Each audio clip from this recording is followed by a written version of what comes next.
Staycation.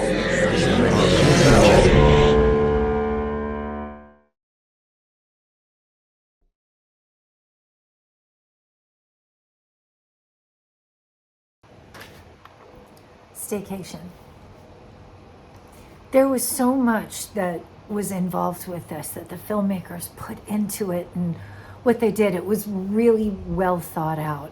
I think that it was written well. Each of the characters was very, very specific. The Vanessa character, I mean, she was very funny and accurate. I loved what they did with the existing footage and how they incorporated that in. I think that all of the actors did well. I liked what they did with their graphics and stuff like that. The filmmakers did a really good job about finding the comedy in COVID and bringing that out. And I thought that was really cool. Staycation is a parody of everything that happened during COVID. They have this new virus, Nix, that really sums up everything. They have the drama that is broken up by these ridiculous, humorous commercials that are overacted, over the top. But it really does break up that moment of drama where everything is going to hell. And it's really needed for those moments of laughter. And it's one of those films where everybody's cured, and it's clearly everything's over the top.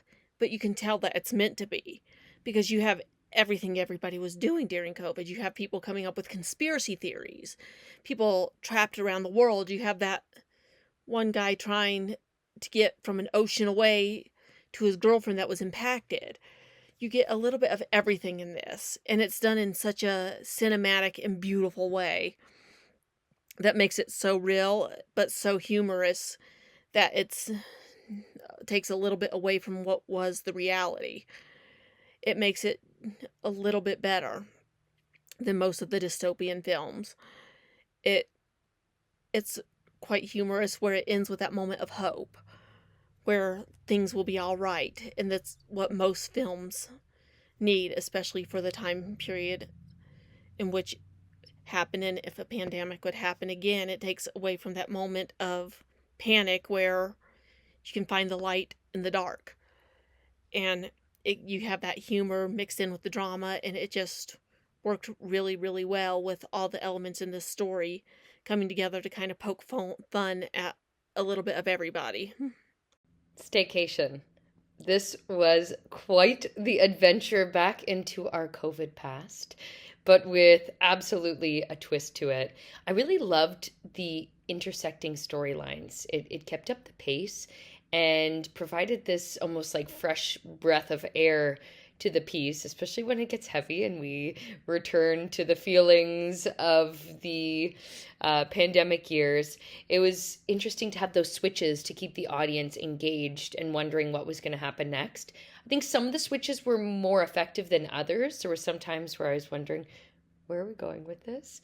But for the most part, I was really impressed by how all these different storylines were woven together. The playfulness of all the actors in this, and this ability to have levity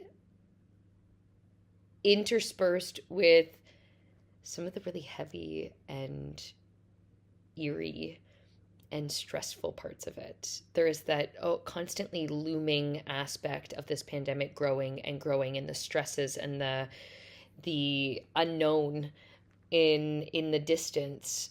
Yet this piece had just enough of those moments of brightness that it was still enjoyable, and it made those moments of looming intensity that much stronger. And I think it made the payoff that much more effective as well. So yeah, some of the switches I wasn't as I was a little more jolted by, rather than finding it made cohesive sense. But I really enjoyed this piece. I thought it was super well compiled and great performances all around. Staycation isn't your average zombie flick. Forget blood and jump scares. This one hits a little bit closer to home.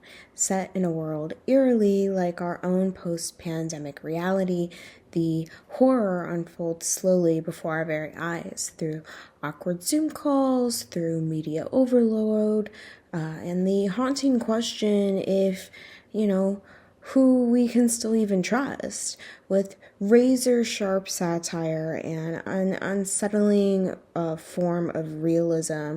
Our director here, tells us a story where the infected are licensed as if they're pets, and society's collapse is not with a bang but a broadcast.